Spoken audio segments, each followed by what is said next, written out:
Hello जी, good morning, नमस्ते। कैसे हैं आप सब? आई होप आप सब अच्छे होंगे। बहुत मॉर्निंग तो नहीं है, लेकिन पौने 11 बजे का टाइम हो रहा है।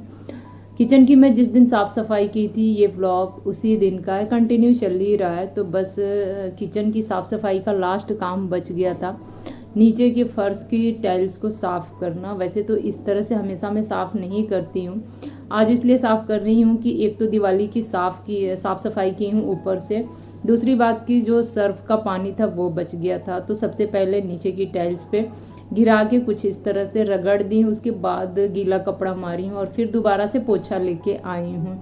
और टाइल्स से मुझे याद आया ना कि बहुत पहले, मतलब अभी इधर नहीं, वीडियो पे लोग कमेंट करते थे ना कि किचन की टाइल्स अलग है अलग है। तो जी हाँ, किचन की टाइल्स सच में अलग है।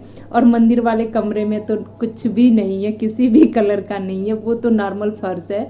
और जहाँ मैं बेड लगाई हूँ, यानी कि जो हॉल वाला कमरा है, उसकी जो टाइल्स है वो अलग है, बालकनी की जो टाइल्स है वो अलग है।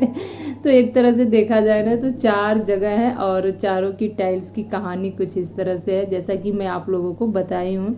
अब मैं यहाँ पे नहा धो के एकदम से फ्री होके आ गई हूँ किचन में। और यहाँ पे मैं चढ़ा रही थी चावल दाल, क्योंकि लंच का टाइम हो गया था। भूख बहुत जोरों की लगी थी मुझे। बच्चे भी स्कूल से वापस आ गए थे, उस दिन बच्चों का स्कूल था। तो झटपट में मुझे कुछ नहीं समझ में आया, रोटी वगैरह सेको तो फिर बहुत टाइम जाता है। तो ये सोची हूँ ना कि चावल दाल चढ़ा दे रही हूँ और आलू बैंगन की भुजिया सब्जी बना दूंगी, तो चटपटा सा सबका हो जाएगा। अभी किचन के डब्बे भी आप सभी लोग देख रहे हैं नीचे फर्श पे वैसे ही पड़ा हुआ है, क्योंकि किचन साफ करते वक्त सारे डब्बों को मैं बाहर निकाल के रखी थी।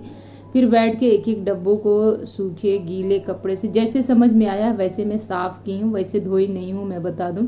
क्योंकि दशहरा के टाइम पे सारे डब्बों को मैं धोई थी, तो इस वजह से मेरे डब्बे साफ़ थे। और एक वजह और है इस किचन की कि स्लैब के नीचे जब मैं डब्बों को रखती हूँ ना, तो वो इतने जल्दी गंदे नहीं होते हैं और उसमें चिकनाहट भी कम ही होती है। अक्सर आप लोग देखते होंगे ना कि स्लैब के ऊपर अगर कोई सेल्फ बनी है उस पर डब्बों को रखो ना, तो फिर वो डब्बे ज़्यादा गंदे होते हैं, क्योंकि जो भी छींटे वगैरह होते हैं वो ऊपर ऊपर ही जाते हैं। नीचे रखने से सच में बता रही हूँ बहुत ही कम गंदे होते हैं। मतलब हाथों हाथ छूने से अगर थोड़े बहुत गंदे हुए, नहीं तो फिर डस्ट वगैरह भी यहाँ कोने में कहाँ उतना पहुँच पाता है। अभी इन सारे डब्बों को मैं जमा दे रही हूँ, जमाने में टाइम लगा था, कुछ डब्बे खाली थे, उनमें दोबारा से मुझे दाल वगैरह और चीनी वगैरह भर के लगाना था। तो ये सारा काम हो गया और सारे कामों को निपटाते निपटाते फ्रेंड्स सुबह तो साफ़ सफाई मतलब शुरू की, 11 बज गए, 11 से 12, 1 से 2, मतलब ढाई 3 कब बज गए कुछ पता नहीं चला। बीच में वही थोड़ा बहुत ब्रेक ले रही थी मैं, जैसे चाय पी रही हूँ या किसी से बात कर ली या 10-5 मिनट बालकनी में खड़ी हो गई, क्योंकि मैं उस दिन ना रेस्ट जरा सा भी नहीं की थी। अगर मैं रेस्ट करने शायद चली जाती या मूड बना लेती कि मुझे करना है, तो फिर दोबारा से आके किचन में मैं नहीं लग पाती। क्योंकि एक बार अगर बैठ जाओ कहीं या फिर लेट जाओ ना, तो दोबारा से वो जो फुर्ती होती है वो शरीर में नहीं आती है काम करने की। तो इस तरह सबसे पहले इन डब्बों को मैं सेट करती हूँ। और सेट क्या करती हूँ, मैं आधा अधूरा ही सेट कर पाई थी।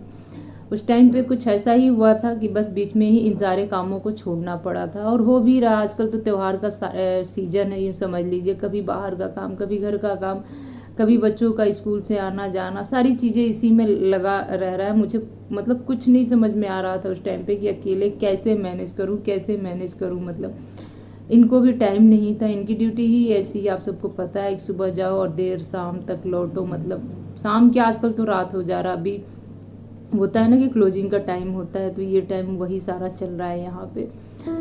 तो चलिए, साथ के साथ गैस पे भी ध्यान था मेरा, गैस को मैं कर दी हूँ ऑफ और फटाफट इन सारे डब्बों को जमाती हूँ। फिर अभी मैं आप लोगों को दिखाती हूँ कि कैसे और किस तरह से मैं जमाई थी।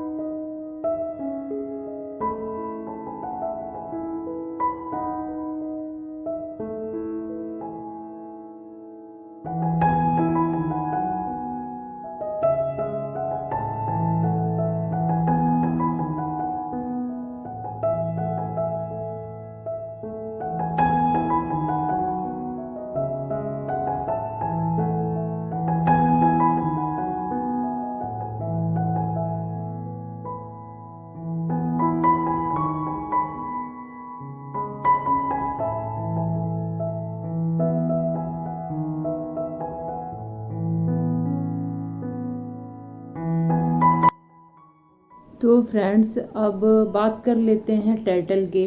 जैसा कि मैं टाइटल लिख रखी हूँ, आप लोग पढ़ रखे हैं, तो बहुत सारे सवाल आप सभी लोगों के मन में चल रहे होंगे। तो ये खबर बताते वक्त मुझे भी बहुत दुख हो रहा है, अफसोस हो रहा है, लेकिन होनी को कौन टाल सकता है। जीवन और मृत्यु ये हमारे और आपके बीच का सबसे बड़ा सत्य है, इसे कभी झुठलाया नहीं जा सकता है। तो दिवाली की एकदम लास्ट वाली साफ़ सफाई थी, मतलब उसके बाद का कोई भी क्लीनिंग मैंने नहीं किया था।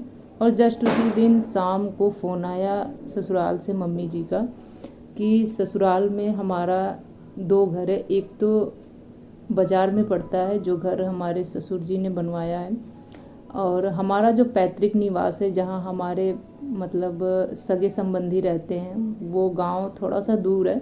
तो वहाँ पे हमारे मतलब कि सगे लोगों में से किसी का डेथ हो गया था। और तो जी, इस बार की जो दिवाली है ना, बहुत धूमधाम से नहीं मनेगी। बच्चे हैं तो पटाखे वगैरह भले छोड़ सकते हैं, खाने पीने की चीज़ें अब कैसे बनेगी कैसे नहीं बनेगी, घर में क्या कैसे होगा, ये तो ससुराल जाने के बाद ही मुझे पता चलेगा। फिलहाल मैं यहाँ पे बता दूँ कि बस बच्चों ने पिज़्ज़ा, मतलब यहाँ पे पिज़्ज़ा अनबॉक्सिंग कर रहे हैं लोग, खाने की तैयारी कर रहे हैं लोग। और मैं बता दूँ कि ये पिज़्ज़ा मैं नहीं मंगाई हूँ, पिज़्ज़ा किसी और ने ऑर्डर करा के मेरे घर भेजा है। कौन है अभी मैं आप लोगों को नहीं बता पा रही हूँ, इसके लिए सो सॉरी। उसके बाद हल्का फुल्का बस ऐसे ही कपड़े वगैरह चेंज करके तैयार होके मैं पहुँच गई थी। और जहाँ फ़ोटो वगैरह फ्रेमिंग होता है वहाँ मुझे फ़ोटो फ्रेम करानी थी। कौन सी फ़ोटो फ्रेम करानी थी अभी मैं आपको आगे की क्लिप में दिखा दूँगी, क्योंकि वो फ़ोटो जो मेरा था ना, शिफ्टिंग के वक्त ही उसका कांच टूट गया था और तब से लेके अभी तक वैसे ही पड़ा हुआ था। 1 साल होने जा रहे हैं शिफ्टिंग को, और तब से लेके अब तक मैं नहीं करा पाई थी, तो इस वजह से। तो बस सासू माँ यानी कि मम्मी जी का फ़ोन आया और दिवाली की सारी खुशियों पे पानी फिर गया, यूँ समझ लीजिए। खैर कोई बात नहीं। मैंने कहा ना कि मतलब जीवन का यही सबसे बड़ा सत्य है, किसी का आना और किसी का जाना ना हम रोक सकते हैं ना आप रोक सकते हैं, बट कोई बात नहीं। चलिए, जो होना था वो तो हो गया।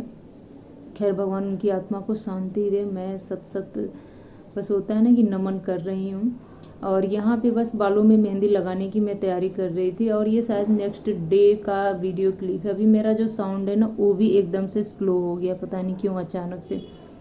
तो मेहंदी जो है ना 1 से 2 घंटे पहले मैं भिगो के रख दी थी, तो वो अच्छे से फूल गया था। और बस यहाँ फटाफट बालों में लगा ली हूँ। ये वाली कुर्ती पहनी हूँ ताकि इस पर लगेगा भी तो पता नहीं चलेगा।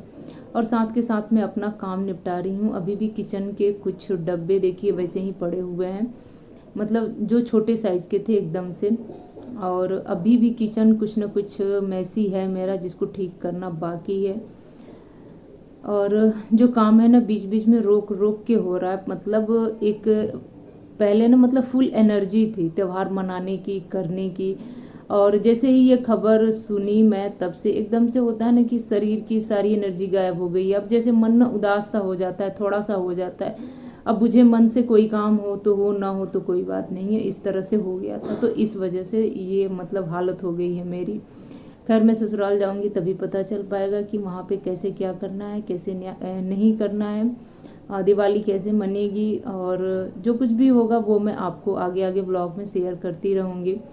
और बस यहाँ पे चाय लेके आई हूँ, चाय पीऊँगी, उसका आनंद लूँगी। और बस आज का ब्लॉग भी मैं यहीं पे एंड करूँगी। आई होप कि आज का ब्लॉग भी आप लोगों को अच्छा लगा होगा। छोटू सा बिना मन का मैंने ब्लॉग ये बनाया, सच्ची बता रही हूँ। मेरा मन नहीं था ब्लॉग बनाने का आज, पता नहीं क्यों, लेकिन कुछ क्लिप पहले से शूट करके रखी थी, कुछ बाद में मैंने शूट करके एडिट करके बस इसमें शेयर कर दिया। आई होप कि आप लोग समझ ही रहे होंगे। तो चलिए आज का ब्लॉग यहीं पे एंड करती हूँ। उम्मीद करती हूँ कि आप लोग दिवाली बहुत अच्छे से एंजॉय कर रहे हैं, मतलब करेंगे, क्योंकि आज ही दिवाली है, सॉरी कल दिवाली है या परसों दिवाली है, 2 दिन की दिवाली भी हो गई है।